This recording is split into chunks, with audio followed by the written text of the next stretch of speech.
사사기. 기억해봅시다. 여호수아는 이스라엘 지파들을 약속의 땅으로 인도한 후 율법의 명령에 순종함으로 하나님과의 언약에 신실할 것을 요구했습니다. 그러면 열방의 하나님이 어떤 분이신지 보여줄 수 있기 때문이죠. 그러나 사사기는 여호수아 사후 완전히 실패한 이스라엘에 대한 이야기입니다. 이 책의 이름은 당시 이스라엘의 지도자의 유형에서 유래합니다. 그들에게 왕이 있기 전 사사들이 각 지파를 다스리고 있었는데 이들은 법정의 재판관이 아니라 지역의 정치, 군사적 지도자, 즉 부족장에 가까웠죠. 그리고 경고합니다만 사사기는 매우 충격적이고 폭력적인 책입니다. 이스라엘의 도덕적 타락과 나쁜 리더십, 그리고 이들이 어떻게 가나안 족속과 다를 바 없게 되었는지 알려주죠. 하지만 이 슬픈 이야기는 미래에 희망을 주려는 것이기도 한데요. 책의 구성에서 이를 엿볼 수 있습니다. 긴 서두에서는 이스라엘이 실패한 이유가 남은 가나안 족속을 다 내쫓지 않았기 때문임을 소개합니다. 그리고 긴 본문 부분에서는 점점 타락해가는 이스라엘 사사들을 기록합니다. 시간이 흐르면서 이들이 어떻게 매우 좋음에서 좋음, 나쁨, 그리고 아주 나빠지는지 보여줍니다.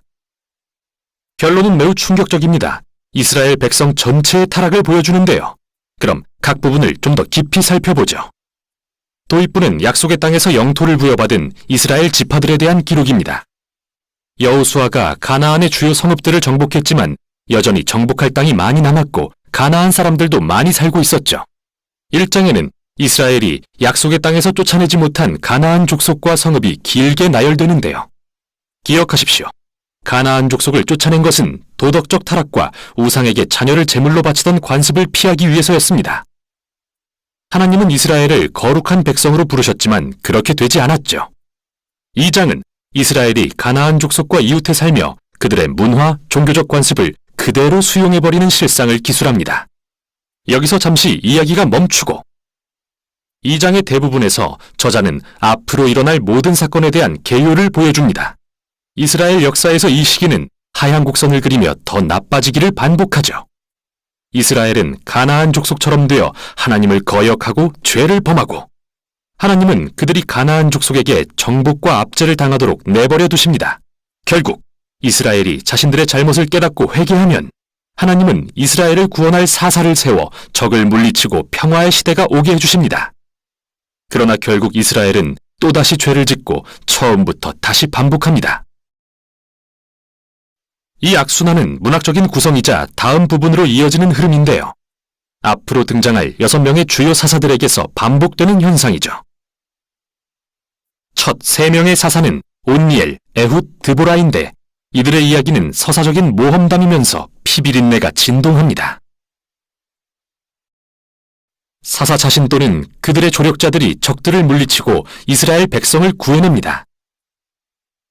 다음 세 사사들의 이야기는 더 깁니다. 이들의 성격적 결함에 초점을 맞추며 그 정도가 점점 심해지는 걸 보여주죠. 기드온은 시작이 꽤 좋았습니다. 겁쟁이였지만 마침내 하나님이 그를 통해 이스라엘을 구하실 수 있다는 것을 신뢰하게 되죠. 그래서 거대한 미디안 군대를 횃불과 항아리를 든 단 300명의 용사로 무찌릅니다. 그러나 성질이 고약했던 기드온은 전투에서 자신을 안 도왔다는 이유로 많은 동족 이스라엘 사람들을 죽입니다. 이때부터 모든 게 추락하기 시작합니다.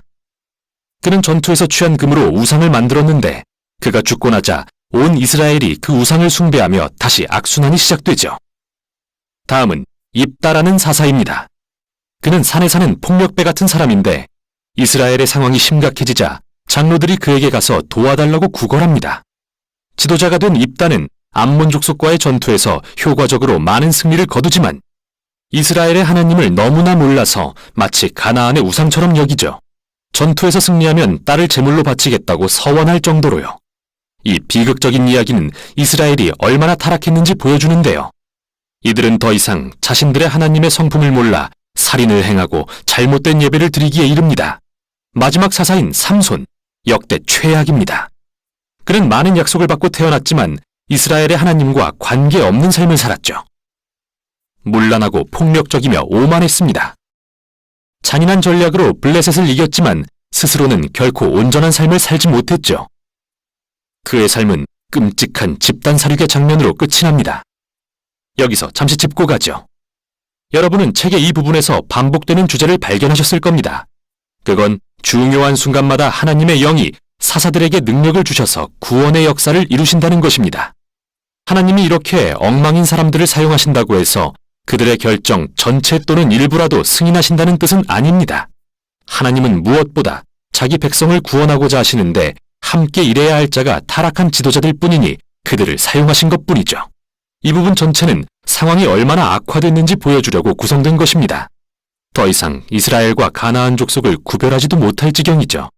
본이 되어야 할 지도자들도 말이죠. 마지막 부분에 오면 온 이스라엘이 타락합니다. 두 개의 비극적인 사건이 나오는데요. 심장이 약한 분은 주의하십시오. 두 사건은 사사기 마지막에 4번 반복되는 이 핵심 구절에 따라 구성됩니다. 그때 이스라엘의 왕이 없으므로 사람이 각기 자기의 소견에 옳은 대로 행하였더라. 첫 번째 사건은 밀가라는 이스라엘 사람에 대해서입니다. 그는 개인 소유의 우상신전을 세웠는데 단지파가 보낸 사설부대가 신전을 약탈하고 그의 모든 소유를 훔칩니다. 그리고 평화로운 도시인 라이스를 불태워 모든 거주민을 살해하죠. 정말 끔찍한 이야기입니다. 이스라엘이 하나님을 망각하자 힘이 곧 정의가 되고 마는데요. 마지막 사건은 훨씬 더 심각합니다. 성범죄와 폭력으로 점철된 이 충격적인 이야기는 이스라엘 최초의 내전으로 이어집니다. 매우 충격적인데요. 그게 곧 핵심입니다. 이 사건들은 경고의 메시지인 겁니다. 이스라엘이 이렇게까지 파멸에 이른 것은 그들을 사랑하사 이집트의 종살이에서 구원하신 하나님을 배신한 결과입니다. 이스라엘에게는 다시 구원이 필요한데요. 이번엔 자기 자신들로부터 말이죠. 유일한 희망의 빗줄기는 끝에 반복되는 이 말씀에서 발견됩니다. 사사기를 맺는 마지막 문장인 이 말씀. 이스라엘에 왕이 없으므로. 이렇게 다음 책들의 배경이 준비됐습니다. 앞으로 룻기에는 다윗 왕 가족의 족보, 사무엘상에는 이스라엘 왕권의 기원이 기록됩니다. 그러나 사사기는 비극으로서 그 가치가 있습니다. 인간의 실태를 냉정하게 보여주고 궁극적으로 은혜의 하나님이 그의 백성을 구할 왕을 보내주실 것을 알려주기 때문입니다. 이것이 사사기입니다.